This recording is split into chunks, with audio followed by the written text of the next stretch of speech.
Hi హేజుడ్ bro గారు ఎలా ఉన్నారు? Happy new year. మీ వీడియోలు నేను చూస్తూ ఉంటాను. ఏం చేద్దామంటావు మరి? ఏం చేద్దామంటావా? మీరు నాకు ఎలా తెలుసు అంటే మీ తమ్ముడు Phani Hanumanthu rape case IAS పిల్లలుగా పుట్టి నువ్వు నీ తమ్ముడు చేసిన అకృత్యాల్లో నువ్వెవడో నాకు తెలిసిందా అంటే విల్ డిస్కస్ ఇట్ లేటర్, తర్వాత మాట్లాడదాం. తెలిసిందే కదా, చిల్లర కంటెంట్ ఇది విను. కొండోమ్ ప్యాకెట్లకి గివ్ వేలు చెత్త కంటెంట్ చేసేవారు. ఏం మాట్లాడతావు నువ్వు? ఏం మాట్లాడతావు నువ్వు? You respect and take respect. I respect the respect and respect. ఇప్పుడు నువ్వంటే బత్తాయి కానీ నేను బత్తాయిని కాదుగా అని చాలా దుర్మార్గమైన కామెంట్, అది కరెక్ట్ కాదు.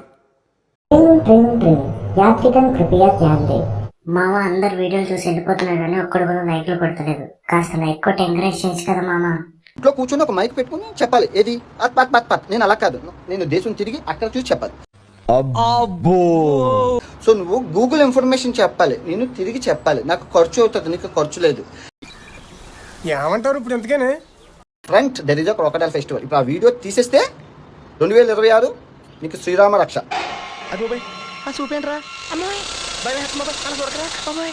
ఒకళ్ళు ఉంచితే 2026 పిక్చర్ అభి బాకీ హే. ఏం చేస్తావరా? చంపుతావా? నరుకుతావా? ఏం చేస్తావరా?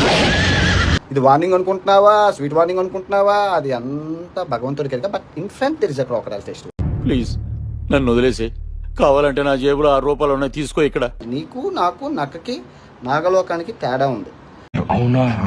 అబ్బా, మళ్ళీ చెప్తున్నా, ఆ వీడియో ఉంటే 2026 కానీ తీసేస్తే బాగుంటుంది. లైన్ లో ఉండు, నువ్వు లైన్ లో ఉండు. ఇవిడెవడో బంపర్ ఆఫర్ ఇస్తున్నాడు, లైన్ లో ఉండు. సీతమ్మ, నేను ఏ కాన్సెప్ట్ లో మాట్లాడాల్సి వచ్చింది? స్త్రీ యొక్క స్వేచ్ఛ కోసం.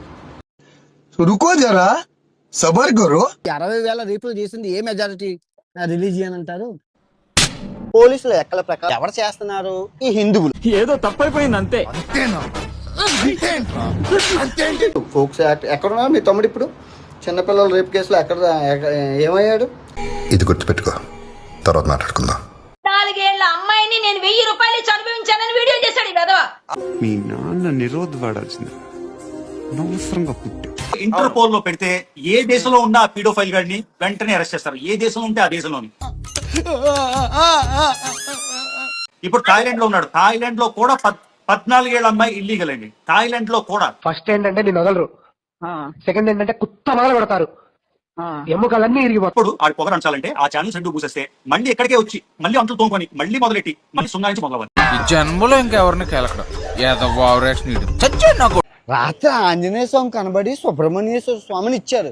నాతో చెప్తే చెప్పావు కానీ ఇంకెవరితో చెప్పకు, ఎవరు నమ్మరు. వినాయకుడు ఉన్నారు కదా నీ పక్కన, వాళ్ళ తమ్ముడిని సుబ్రహ్మణ్యేశ్వర స్వామిని పెట్టుకో, విజయాలన్నీ కలుగుతాయి అన్నారు. నీకు ఎక్స్ట్రాలు బాగా ఎక్కువైనరా చెప్తా. నన్నంట ట్రావెలింగ్ కొన్నాళ్ళు పక్కన పెట్టి ప్రజా సమస్యల మీద పోరాడమన్నారు. అంటేనేమో అందరికీ కోపం వస్తుంది, అందరూ హర్ట్ అయిపోతారు. 10 వాక్యాలు చెప్పారు. కాషాయం రంగు కప్పుకొని దేశాన్ని దోచుకుంటున్నారంట. అరే నిజంగా కింద ఎకరం 25 దిగిపోద్ది. బత్తాయిలతో కొట్టాలి అన్నారు. నాకు అర్థం లేదు, మీకు కమెంట్ చేస్తే చెప్పండి. నువ్వు దురాశ పడకు, ఊకోయిగా చాలు. నీ ఉద్దేశం నాకు అర్థమైతా ఉంది, నువ్వు ఎందుకు మాట్లాడుతున్నావు నాకు తెలుస్తా ఉంది.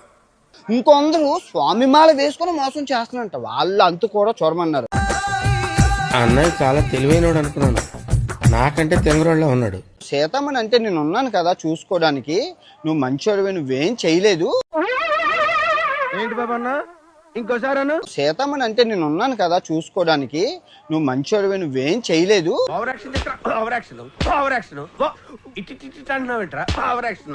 నక్కల్లా కాచుకొని వాళ్ళు నిన్ను ఇరికించారు అని చెప్పారు. చాలా సెకలు ఉన్నారా నీలో? మరి తప్పదు. అయితే ప్రజా సమస్యల మీద పోరాడుతాను స్వామి, మరి ఎలాగంటే బూతులు ఆడద్దు అన్నారు. మాకు నమ్మకం లేదు దొరా, ఏమనుకో. 2026 అస్సలు బూతులు ఆడొద్దని అన్నారు. ఎందుకు? ప్రమాణకం చేసి ఆంజనేయ స్వామి మీద 2026 బూతులు ఆడను. ఒకళ్ళు ఆడినా కూడా నన్ను మీరు చొప్పించుకొని కొట్టాలి. గిలక్కాయ శనక్కాయ నీ బతుకు బెండకాయ, నీకు రెడీగా ఉంది ఇంత పెద్ద జల్లకాయ. 2026 మటుకు ప్రజల కోసమే పోరాడమన్నారు, ఆడవాళ్ళ కోసం ముఖ్యంగా పోరాడమన్నారు. ఇలాంటి డ్రామాలు నెవర్ బిఫోర్ నెవర్ ఆఫ్టర్. స్త్రీకి స్వేచ్ఛ లేదంట భారతదేశంలోని. స్త్రీ స్వేచ్ఛ కోసం పోరాడమన్నారు. నేనేమంటాను అంటే ఆశగా అద్దుండాలి కొద్దిగా సిగ్గుండాలి నాయన. ఒక్కొక్క ఏదో వెళ్తూ ఏదో ఒక మాట అన్నారు, బత్తాయిల్ని బత్తాయిలతోనే కొట్టమన్నా. 12 mm రాడ్ కాదు రే, 100 mm రాడ్ దింపేస్తాను అన్నారు. నాకు అర్థం అవ్వలేదు, బత్తాయిల్ని బత్తాయిలతో కొట్టడం ఏంటి. చూడండి సార్ వాడు చూడండి బయట ఏం చేస్తున్నాడు, తమాషాలు చూస్తున్నాడు. అబ్బా కొంచెం చూడండి, కొందరంట దోపిడీ దొంగతనం చేసి జై శ్రీరామ్ అంటున్నారంట. అరే నా కొడక ఓసలి నా కొడక, నీ బుద్ధి ఇప్పుడు తెలిసిందిరా. ముందు జై శ్రీరాము, వెనక జై శ్రీరాము. రాముడి పేరు చెప్పి బోల్డ్ మోసం జరుగుతుందంట ఇండియాలోని. అన్నయ్య ఈ నా కొడుకుని నమ్మద్దండి, అమ్మ వదినమ్మ ఈ నా కొడుకుని నమ్మద్దండి. మతం పేరు చెప్పి మతం మత్తులో దొంగతనాలు, అన్యాయాలు, అక్రమాలు చేయడం జై శ్రీరామ్ అనడం అంట. ఎంత తీసుకున్నావు? How much? ఆ వింగ్స్ ని ఒక్కొక్క వింగు అంటే ఆ రెక్కలు నరకమని అన్నారు. నాకు ఆయన ఏం చెప్పారో అర్థం లేదు. దున్నపోతులా పెరిగావు, అడ్డగాడిదలా బలిసావు, ఇంత వయసు వచ్చినా బుద్ధి జ్ఞానం రాలేదు. 2026 ప్రజా సమస్యల మీదే మాట్లాడమన్నారు, ఇంకేటు వద్దన్నారు. నువ్వు దిగుచ్చాను అనుకుంటున్నావా? నువ్వెంత, నీ బతుకెంత, నీ స్థాయి ఎంత? మీరు చూసిన వీడియో నచ్చితే లైక్ కొట్టండి, ఇంకా బాగా నచ్చితే షేర్ కొట్టండి.